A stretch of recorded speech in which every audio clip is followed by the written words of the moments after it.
and Thursday next week, exercise tayo. Exercise tayo, activity tayo next week. So, ganun pa rin naman yun. Gagawin nyo pa rin dito, pero hanggang buong araw yun. Pakiramdam ko naman, hindi nyo matatapos ng 1 AM. Minsan nga, may nag-request pa nga yung Excel. Excel pa rin. Wala pa naman yung working na eh. Gusto mo bang mag-math? Wala pa. Yung math lang natin, next pagbalik ko na. Okay, so what we've discussed previously is yung tinatawag nating economic dispatch. But ang problem sa economic dispatch is hindi mo kina-consider yung properties ng mga thermal units. So, usually, thermal units have their what we call minimum uptime and minimum downtime, as well as there are also yung shutdown and startup cost natin. So for today, we would be focusing more on sa mga thermal generators for the simple reason na until now, meron pa rin ng mga thermal generators. Kahit sabihin natin, we are trying to convert everything into renewable energy, there are still weaknesses ng renewable energy, specifically na unstable sila. So, one important aspect pagdating sa power market natin would be yung tinatawag natin unit commitment. So, what is economic dispatch? Pag sinabi natin economic dispatch, it is a given set of units running. How would be the load much should be generated at each to cover the load in process. Yun lang yung ginawa natin last time. So sabihin natin, may load ako na 100 megawatts, may process ako na 10 megawatts. So kailangan ko na generation na 110. This is the question na sinasolve ko sa economic dispatch. Kung ilan yung lalagay natin. Now, the solution is for the current state of the network and does not typically consider future time period. Meaning to say, ang kino-consider ko lang yung unang hour lang. After doon, yung kasunod na hour, hindi ko na kino-consider. So, yun yung limitation ng ginawa natin last time or economic dispatch. Now, pag may pinag-uusapan na tayo ng mga different periods, we need to consider what we call yung commitment ng mga units. Kaya natawag sa kanya unit commitment. Gano'n kasi. So, gaano ka committed ang isang generator na kaya niyang mag-supply for 1 day ng ganitong amount wherein hour 1 is ito yung value, hour 2 is ito yung value, hour 3 and so on. So, kailangan natin tingnan yun. So, when should the generating units controlled by the generation company be run for most economic operation? Kasi hindi ka pwede. We all know that private companies yan, or kahit sabihin mo cooperatives, or even sabihin natin government-owned yan, you will still look at its economics. Aside from that, nadagdag na rin tinatawag namin mga environmental effects. So, how will we define na yung tinatawag namin economic operation? How do you maximize yung profit if ever nasa private company ka? Or how do you minimize it if you are just simply the one running the generator? So, depende yun sa market. So, kung ang market natin is ikaw yung nagbebenta ng kuryente, syempre gusto mo ma-maximize. Kung ikaw yung bumibili, gusto mo ma-minimize yung amount or yung capacity. So, sa economic dispatch, balikan lang natin, ito lang yun. So, meron kang generator A, B, C, tapos dito. You have a given load, you have a given set of units online. How much should each unit generate to meet this load at minimum cost? Yun yung ginawa natin previously. Gusto mo lang malaman kung ilan yung bibigay natin. So, most of the time, ito yung tinatawag mong load curve. Pwede mangyari na pag meron kang summer, ganito yung amount. Ito yung typical summer natin, then winter day and winter peak. So more or less, pag titignan natin yung load na to, this is not applicable sa Philippines. This is more applicable sa countries na may mga tinatawag natin heating load. yung kailangan nila ng heating or ventilation during the winter period. But pag tinignan natin dito, hindi mo naman pwedeng sabihin na yung dami ng generator na nilagay mo dito is the same sa dami ng generator na ilalagay mo dito. So nagba-vary on every time. So if that is the case, yan yung isa sa mga consideration mo. Hindi mo pwedeng gamitin ng economic dispatch pag ganyan yung trouble natin. So when we talk about unit commitment, it just means that you have a given load profile which has value of load for each hour of the day. You have a given set of units available. So ang tanong, kailan mo papaandarin to? Kailan mo papaandarin to? Kailan mo papaandarin to? And how much should it generate to meet the load at minimum cost? Kailan mo rin papahintuin sila? Kasi minsan, pag pinandar mo sobra, ibig na kumita, lugi na sila. So yun yung mga tinitignan ng mga aspect. Hindi na nagaya ng economic dispatch, ang kinoconsider lang natin would be yung mismo load at the specified time.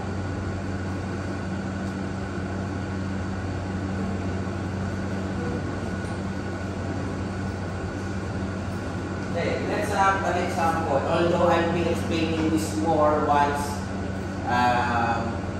nag-finance na. So for example, we have a minimum amount of 50 megawatts, 600 megawatts.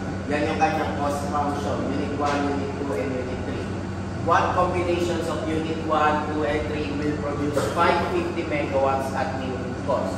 How much should each unit in that combination generate? So, titignan natin kung ano yung pinakamura sa lahat. Okay.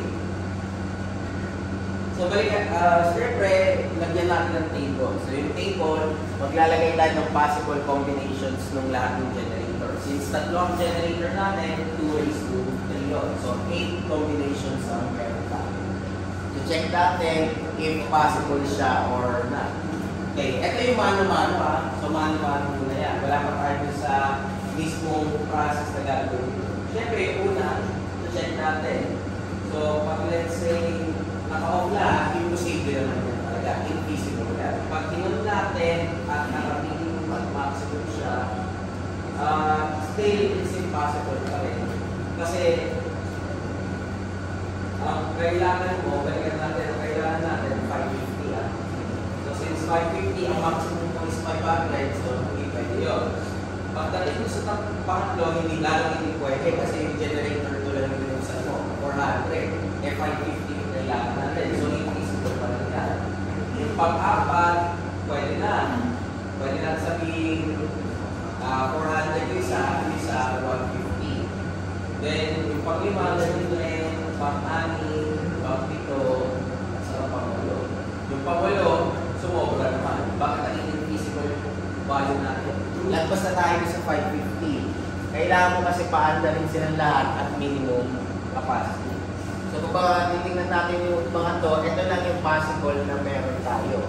Ito lang yung possible set ng generator units na mag-online at offline para ma-meet natin yung 550 megawatts. Meaning to say, merong at least isa or dalawang generator ang nakapatay.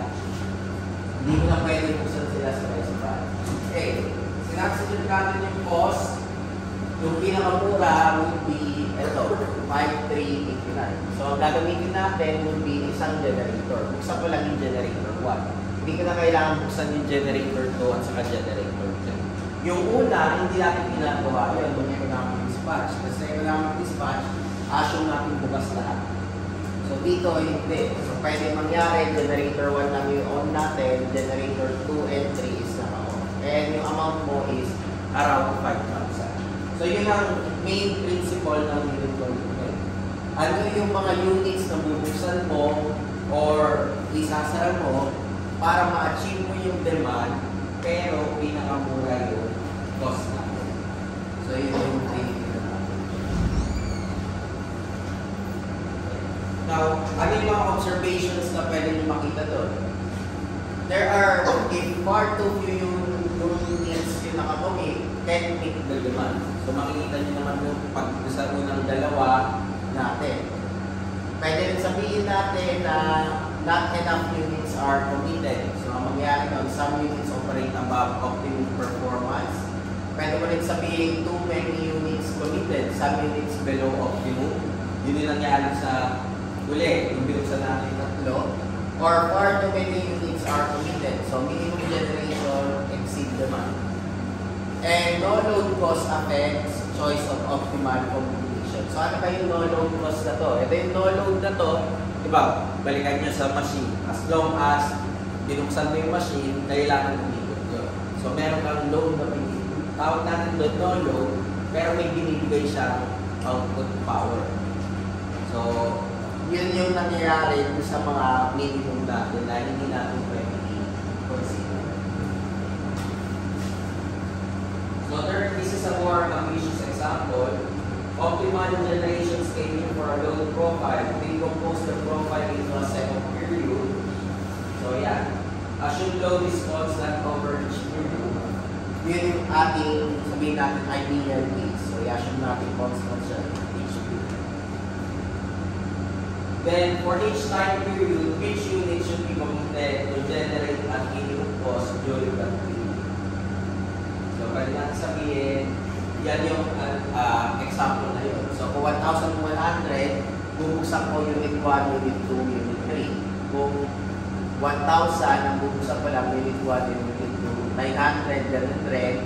Then, pagdating ng 600, unit 1 na lang yung bubuksan natin. 600 and 500. So, from 700 to 1,000, dalawang unit, then 1,100 and above, pwedeng tatlong unit sa unit.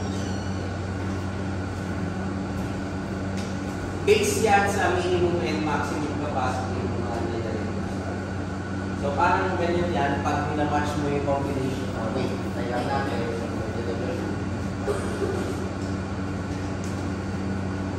Parang ganyan lang yun. So, kung makikita natin at this period from 0 up to maybe 3, mapapansin natin isang unit lang yung pinapaandar natin. Pagdating na itong 3 hanggang maybe 9, dalawang unit na. Then 9 until maybe 12, ang tatlong units na yung pinapaandar mo. Then gagawin natin dalawa ulit, then gagawin natin isa ulit. So ito yung economic approach ng mga units. Ang gagawin naman dito is ang gagawin natin dito, if let's say nandito ka sa economic operation, bibigay ko na ito sa taga-maintain ng mga generators mo. Kasi i-check nila kung pwede sa kanilang physical limitations. Kasi mag-schedule rin yung mga power plants natin ng maintenance, kailan sila mag-maintain ng mga units, kailan nila nilinisin, kailan nila i-repair, kailan nila i-diagnose, etc. So, not necessarily na ito yung mismo lalabas. Kasi kaya nga tawag natin dyan is ambitious na condition or ambitious na example. Dahil i-assume na ideal case to. There would be case na magsasabi itong generator 1 na hindi siya pwede umandar ng 18 to 24. Pag nangyari yun, ang papalit sa generator 1 during this time would be generator 3. Pag nangyari yung generator 3 yung pinandar mo, hindi pala pwede ang generator 3 na mamatay ng 2 oras. So meaning to say, yung oras na yun, kailangan nakabukas pa rin yung generator. So there would be other considerations. Tawag natin yun mga constraints. So later on, you would see na yung simple example natin sa economic dispatch is actually unit commitment pa rin, pero without the constraints na ino-consider natin. So there are issues that we need to consider. Yun nga, unit constraints. Unit constraints, system constraints, some constraints created in period. So pwede mangyari na itong constraints na yun would affect yung kasunod na period or vice versa.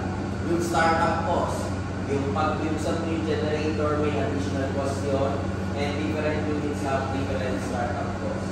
And curse of dimensionality. Sinabi natin yung curse of dimensionality, ito ay more on mathematical limitations na yung gagawin natin. So, ano ba yung mga unit constraints na tinatawag mo? So, ito yung mga maximum generating capacity minimum stable generation. So far, sa previous example natin, etong dalawa lang yung kinonsider natin. Yan lang yung kinoconsider mo sa economic dispatch. Ngayon, dadagdagan mo ng uptime, downtime, ramp rate, crew limit. So ano ba yung uptime?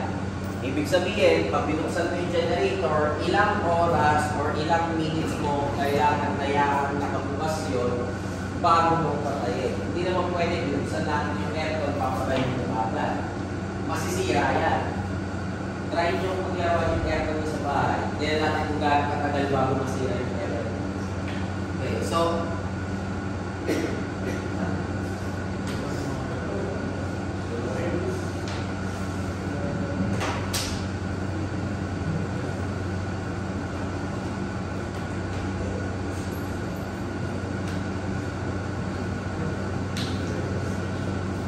yun yung uptime. Yung downtime naman, pinatay mo yung thermal unit.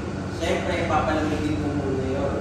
Hindi naman pwede, pag pinatay mo agad, pwede mo buksan agad. So, tawag naman natin ito is, ilang hours mo kaya nakapatay yung generator. Meron nga din tinatawag na ramp rate. Ito yung, pag naglagay ka ng fuel, gano'ng mabilis yung pagtaas ng power na. Hindi naman pwede from 100 megawatt magiging 600 megawatt siya. So, yun yung magiging problema natin. Crew limit, this is more on ano yung mga number of units lang na pwede buksan as well as yung nag-maintain ng mismong generator. So, ito yung pino-consider mo na unit constraint. Ibig sabihin, sa thermal generator, this is not applicable lahat sa solar or sa hydro, etc. So, sa thermal units na madalas. So, karaniwan, makikita natin yung symbol mo ng unit behind this one. Yung una would stands for 1 or 0. Kasi status of unit, ibig sabihin on or off. Yun ang ibig sabihin niya. Pag X naman, ito naman yung power produced during that given time. So, tawag natin dyan si megawatts. Sa uptime and downtime, ito ang ibig sabihin nito is once a unit is running, it may not be shut down immediately. And ito yung given natin na equation. So meron kang typical na value ng minimum uptime. Downtime naman, ang ibig sabihin, once a unit is shut down, it may not be started immediately. And ito naman yung gagawin mo equation. Less down ramp rates. Ito naman is to consider that we want to avoid na magkaroon ng damage yung turbina mo. Kasi dami sa mechanical component, so kailangan mo tingnan na yung electrical output ng unit cannot change by more than a certain amount. And this would be the value. So meron kang limitation sa change na yun. And sa ramp down, ganun rin. So ang difference ng ramp up, ramp down is ramp up is pataas, ramp down is pababa. So, yun sa crew limit, ito yung pag marami kang mga units as well as yung nag-benefit. They cannot both be turned on at the same time since there are not enough crew members. So, hindi naman kailangan ng bawat generator meron kang 10 tao. Kaya 10 tao, hindi magaya ng isang planta ng 10 tao or ng 20 tao, tapos yung 10 naka-idle lang. Hindi pwede yun. Malulugi sila. Or kung gagawin nila yun, ano mangyayari? Mahal masyado yung proyekto natin ngayon. So, ang ginagawa, kailangan may consider yun. So, yung tinatawag natin crew limits. So, lahat ng mga previous na yan, sa generator yun. Yung buong system mo, yung buong single line diagram natin, may mga limitation rin. Yung nakakasimple doon would be yung load and energy balance. So, kasama na natin sa economic dispatch. Meron rin tayo tinatawag na reserve. Ano yung reserve na to? Ito yung kailangan natin if we want, for example, na biglang nagkaroon ng sudden increase yung generation natin. So, may backup ka.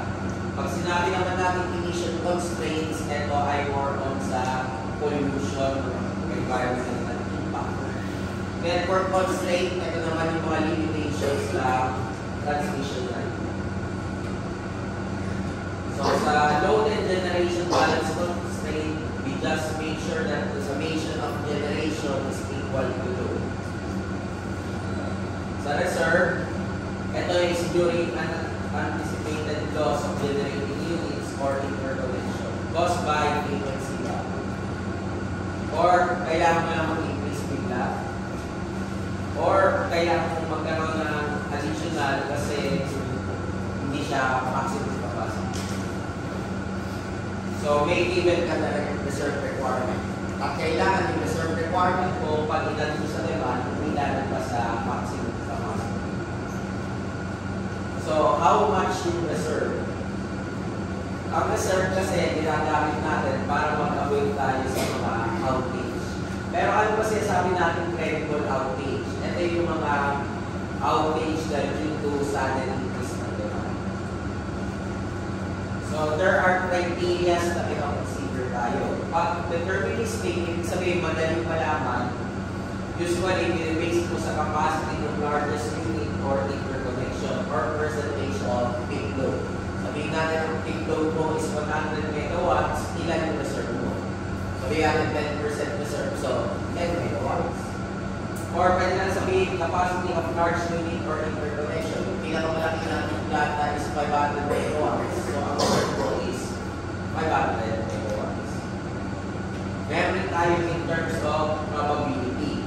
So probability naman, you take into account the number and size of committed unit as well as their outage rate. So kung meron kayong course na power system reliability, i-discuss sa reliability yung mga outages. Ilan percent ang chance kung mabuhusan ang mamamatay ba yung generator ngayon. So bawat generator, bawat equipment ay may availability and unavailable. So ikaw consider mo siya dito sa probability. So there are different types of reserves that we have already discussed pero refresh natin. Speedy reserve, ito yung quick response pag primary, slower response pag longer primary. Tertiary reserve, ito naman if ever hindi kaya ng primary and secondary. And provide the units that can start quickly. Ang example niya is yung mga mobile cycle or yung mga gas production. Or we call this schedule or offline reserve. So naka-off siya. Ang speed reserve, kaya mas speeding. Sabihin, nasa grid na siya, umaandar na siya sa grid, i-increase na lang natin yung amount pag kailangan. Positive reserve, ang ibig sabihin when generation is less than load. So kailangan natin yung dagdagan yun. Kaya tawag natin yun, positive reserve. Pag negative reserve, ang nangyari naman, kabaliktaran. Yung generation mo is greater than load. So kailangan natin bawasan yung generation natin. Meron din tayo tinawag may other sources tayo aside sa thermal units. Yung mga pump hydro plants natin or yung mga demand production. Tinawag natin load shedding. So reserve must be spread around the network. Hindi pwede na sa isang area siya. Kasi mahihirapan yung pag-deploy nun. Magkakaroon ka naman ng congestion sa transmission system. And may cost yun when still a cost when it is not full. Ibig sabihin, kahit na-idle siya, kailangan bayaran. So, more units scheduled than required ang ginagawa natin doon. And units not operated at their maximum efficiency and extra startup costs are considered. And you must build units capable of rapid response. Yun nga yung mga thermal units natin.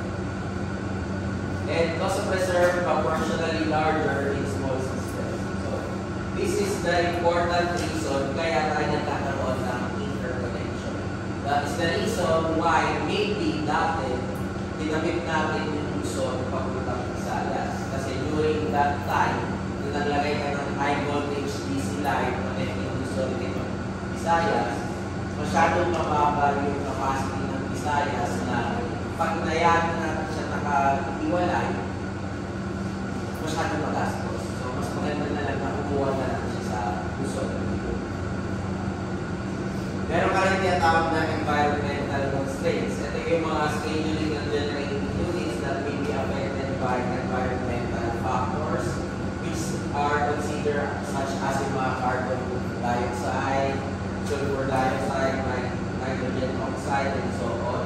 And they have limit on each plant at each year or each hour, limit on plant on a year, or even group of plants over a year.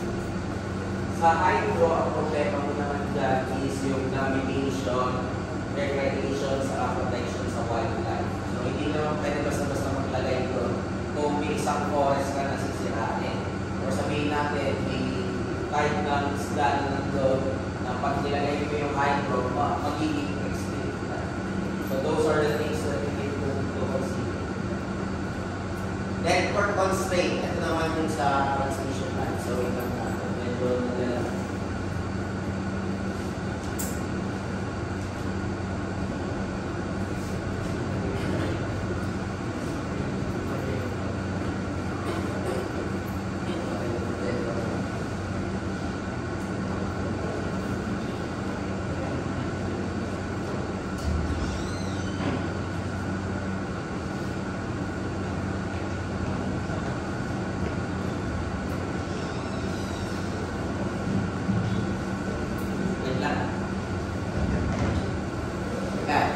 So, ang problema naman natin sa transmission network, may effect yun. So, karaniwan, units must run to provide voltage support.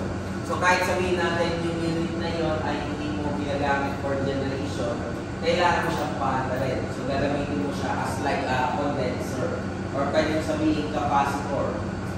Kasi, kung let's say gusto mo i-maintain yung voltage mo at a certain value, pag hindi kasama yung generator na yun, pag-below siya sa voltage. So, para ma-maintain natin yun, papaandal ko siya. Ang purpose lang niya is para ma-maintain yung voltage.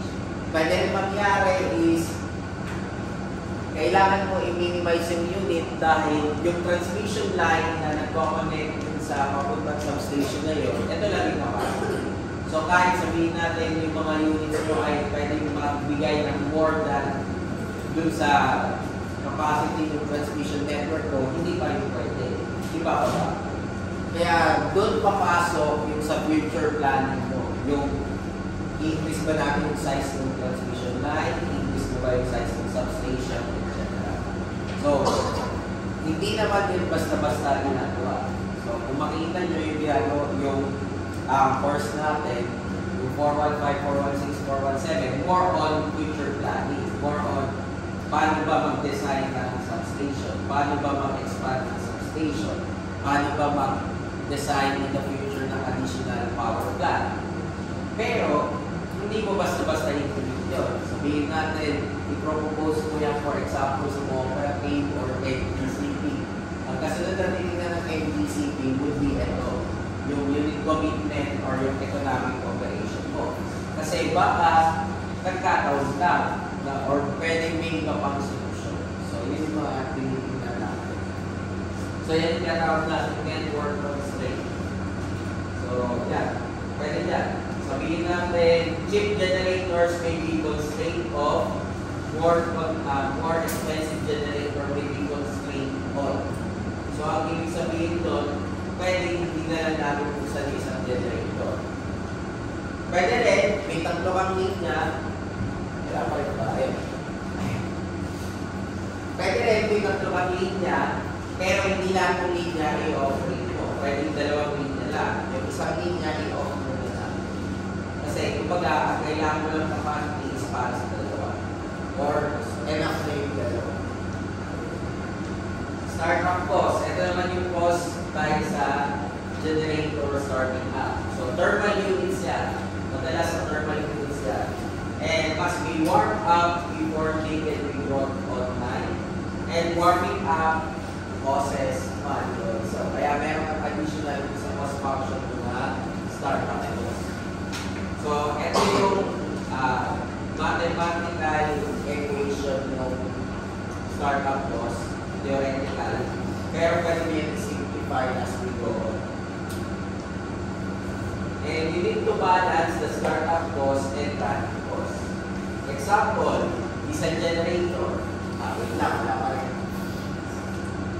Napuputol yung pagsasalita ako eh. Example yung diesel. Ang diesel is mababa ang startup cost pero mataas yung running cost.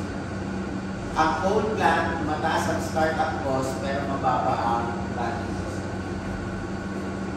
So what are the issues you need to consider? How long should the unit run to recover its startup cost? Yun yung startup time natin or minimum uptime. Or start up one more large unit or a diesel generator to cover the grid. So pag-isipan mo, buksan ko na lang ba yung isang natural gas or magbukas na lang ako ng diesel generator? Or shut down one more unit at time or run several units part loaded. So mas magandang ba patayin na lang natin sa buong unit na yun or lahat ng mga units i-minimize ko yung capacity. Saan mas mura? Pag pinatay ba natin isang unit or i-minimize na? Pero may isa pa tayong kailangan consider aside from that. Yung tawag natin mass run. So atin sabihin mo mass run na yun. Kailangan mong pilitin na paandarin yung unit na yun during certain times of the year for reason of voltage support or for such purpose as supply of steam for uses outside the steam plant itself. So pwede sabihin, isang generator gagamitin mo for voltage compensation para ma-maintain yung voltage. Or pwede sabihin, yung plant na mapapaanda rin kasi yun yung kailangan mo para magkaroon ka ng fuel sa steam turbine. So if those are the cases, ang tawag natin doon is mass run. Kahit sabihin natin wala siyang ambag, kailangan mo paanda na siya. Dahil may ambag siya in different aspect, not necessarily sa generation. Meron din tayo tinatawag na fuel constraints. So ano ba yung mga fuel constraints natin? Ito naman is if some units have limited fuel or have constraints that require them to burn a specified amount of fuel in a given time, presents a most challenging unit commitment problem. Ito yung pinakamahirap sa unit commitment problem. Especially kung ang fuel constraint mo would vary depending upon its price.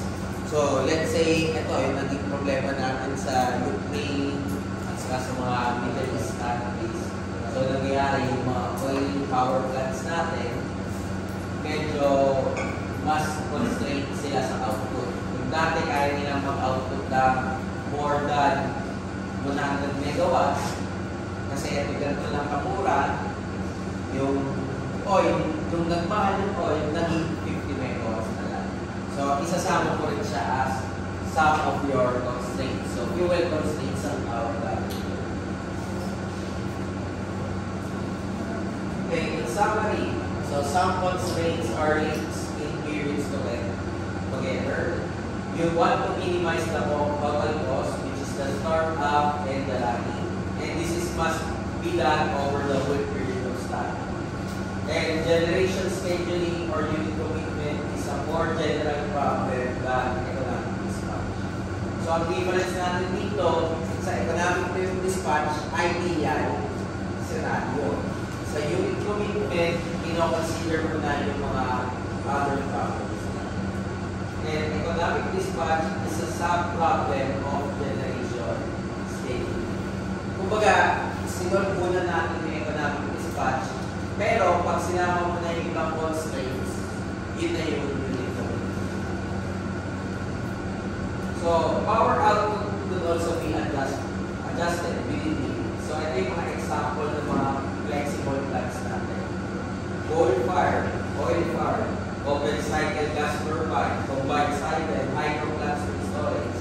So lahat yan, tawag natin dyan is thermal units.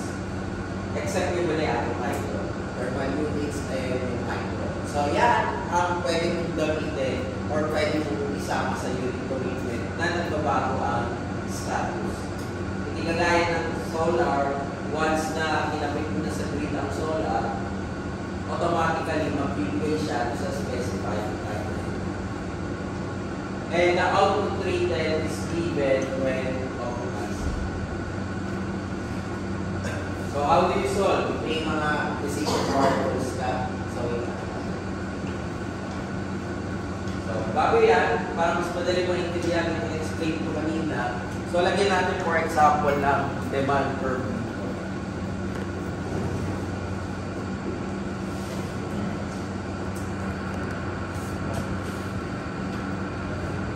So, from 0, well,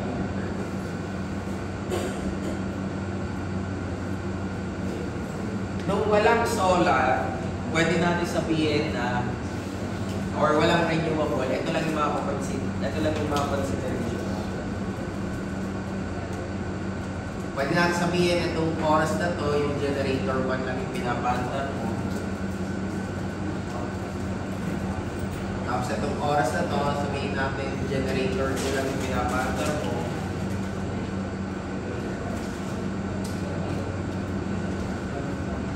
Then itong oras na to, generator 3. Yan yung dati. This is considering only thermal units.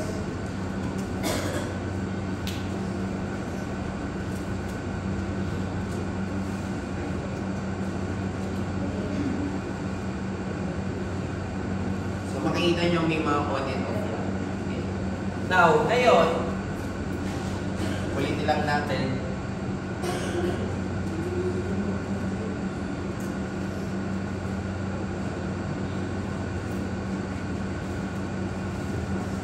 Meron pa ng ibang factors na kino-consider. Sabihin natin, naglagay tayo ng PV sa system natin. So, kung naglagay tayo ng PV sa system natin, ito yung magiging amount ng PV natin. Kasi dito lang sa period na yan,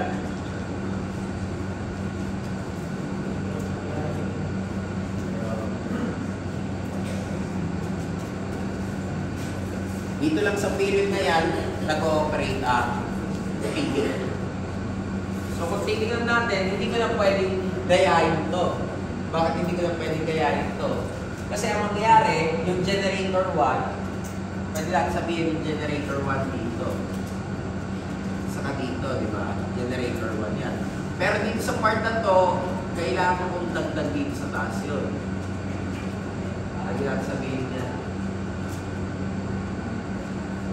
So may generator 1 na tayo dyan. kumbaga yan na yung addition ng kung hayaan natin nakabukas yung generator 1 magdamag, idadagdag pa siya sa PV dito sa taas. Pagkatapos, nalagyan natin for example ito ng generator 2. So yung generator 2 natin, ito yung block niya. Tapos ito yung generator 2 natin. Dito ang mangyayari, yung generator 2,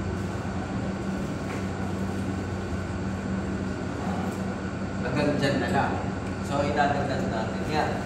So, pag dinagdag ko pa yung uli,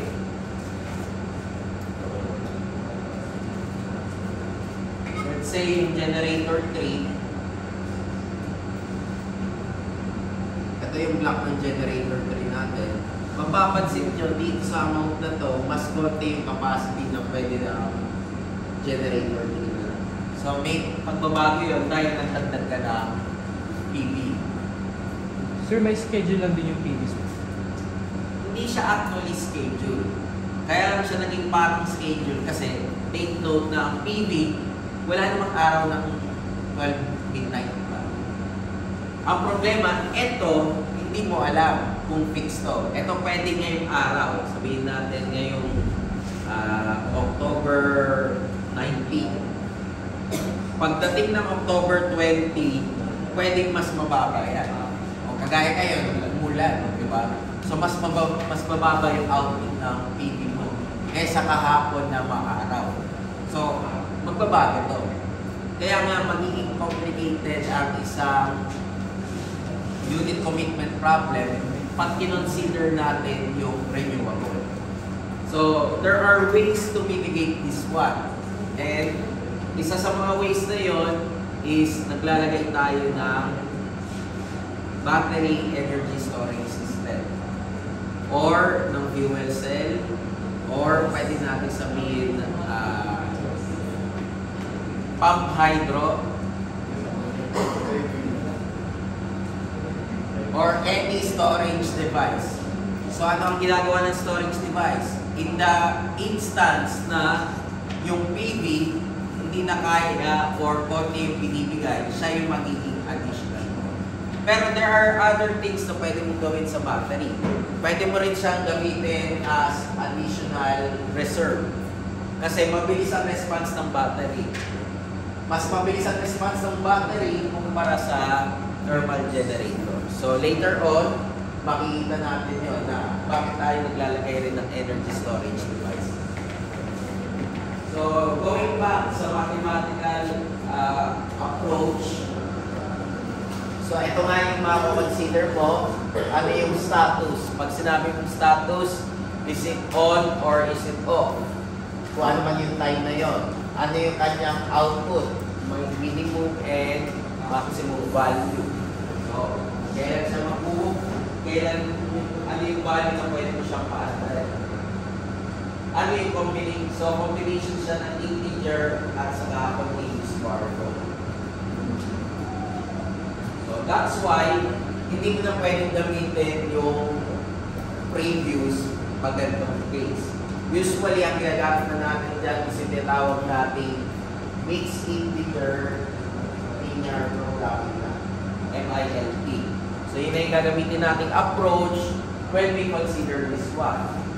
But, kaya pa rin ni Excel yan, MILP, if you will see. As long as you are considering linear equation. Meaning to say, yung nakita nyo dati sa Excel na kino-consider natin power lang, dadagdagan ko pa yun na binary number. Na yung binary number would be 0 or 1 lang. Yung 0 is off, yung 1 is on. So, yun nga, sabi natin na you have continuous variable, so you could follow the ranges or use linear programming. So, yung Newton method, yung binary search algorithm, etc. You can still use that. Any value within the visible set is what we call okay or accepted. Meron tayo tinatawag na discrete variable. Ito naman ay type wherein yung convex problem, when your problem is not a convex problem or discrete lang yung mga values na acceptable. So, kagaya nito, sabihin natin meron tayong 3 units, so you have 8 possible states. Kasi bawat isang generator on and off. So, ilan ang units? Pag meron kang 10 units, ilan ang state? 2 raised to 11. So, ibig sabihin kung 100 units tayo, 2 raised to 100. So, hindi mo na kaya gawin sa Excel or hindi mo na kaya gawin yung manual. So, sabihin natin meron kang 6 na PQ. So, how many solutions are there anyway? 6 yun. So, mahirapan ka dito kasi nagawin mo ay 8 times 7 times 6 times 5 times 4 times 3. Yun yung number of combination natin. So, parang you just have a link page. Wait lang. Yan. Parang ililink ko lang. Sabihin natin sa hour 1, ito yung aking solution. Sa R2, ito, and so on. Kaya rin ito nasa taas. Gagawin natin.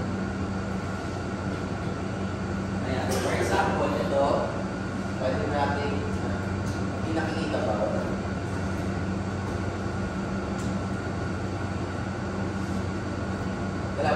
Walang kumagalaw.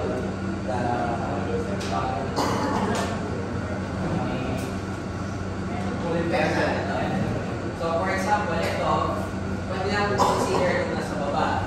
So, kung ano ba yung combination na yan.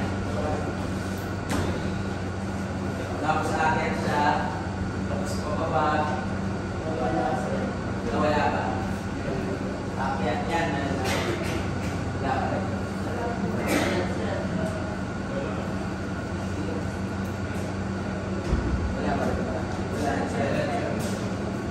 So, nakikita niyo na yung araw, di ba?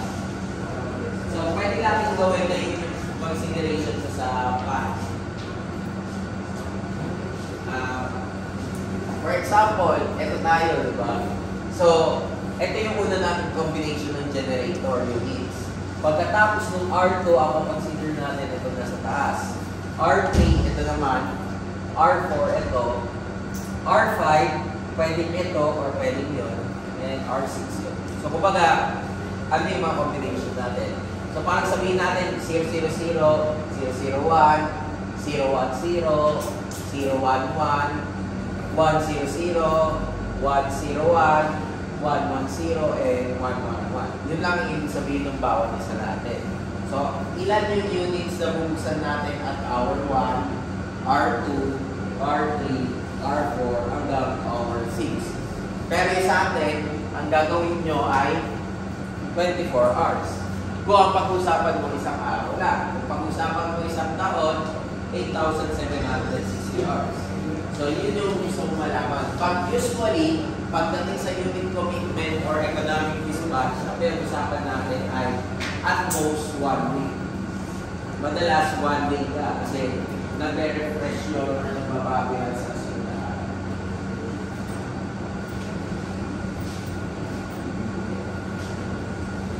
Pero may problema tayo sa mathematical aspect. So, yung tinawag natin curse of dimensionality. You have 5 units, 24 hours. So, ganyan karami ang gagawin nyo. 6.210 raised to 35. Kung gagawin mo yan ng mano-mano, hindi mo matatapos yan ng isang araw. Tapos na yung araw, hindi mo pala sasabi sa kanila na ito yung magiging schedule. Which hindi natin pwedeng gawin. Or kumbaga parang sinabi mo na processing 10 raised to 9 combination per second, this would take 1.9, 10 raised to 19 years of to solve. Assuming yung computer mo kaya so sa power system, hindi naman basta-basta 5 minutes na. We have 100 of units. So many of these combinations do not satisfy yung constraint. So para ma-simplify natin yan, yung first na yan, hindi mo pwede gamitin yung brute force. So yung ginagawa natin kung dati, brute force yun. Hindi natin pwede gawin yan. Kailangan maging smart tayo sa paggawa. So we only consider subset of all combination kasi we cannot guarantee optimality in the solution and we try to get as close as possible within a reasonable amount of time. So ang mga techniques na yun is kailangan may consider na close siya sa optimum. Kailangan reasonable yung computing time and ability to model yung constraint. So unang-una, yung priority list or your heuristic approach. Meron tayo na tawag na dynamic programming, Lagrangian relaxation, and ito, yung mixed integer programming natin. Ito yung ginagamit natin so far. So, yung sa dissertation ko, ito yung ginamit ko, mixed integer programming. Kasi ang pinag-consider ko doon is yung unit commitment ng buong Taiwan. So, Taiwan Power System yung pinag-consider ko siya. So, ang Taiwan Power System has 1,000 plus na thermal units. So, yung 1,000 plus na thermal units, paano mo makukomit siya bawat isa na for a given 24 hours. Ito yung operation ng Unit 1, Unit 2, and so on. For our case, for this course, gagamitin lang natin yung una. Yung pangalawa, pangatlo, pang-apat, papakita ko lang in terms of a computer program para makita nila kung gano'ng kabilis siya kung pala sa una natin gagawa. So, para ganito lang yun, yung example. Wala na pala oras. So, next time, I'll be showing yung example natin na next. November 7. November 7. Ay, November 9. November 7 exam. So, yung November 9, yung exam natin, ang coverage nun, yung objective type from training hanggang midterm. Pero mga ilang items lang, 15 items lang na objective. Then, isang problem solving. So, yung problem solving, pwedeng yun, ano lang, formulation lang ng formula as well as Hindi yung last topic natin, yung first topic natin, yung LP lang. Para kaya sa 1.5 lang.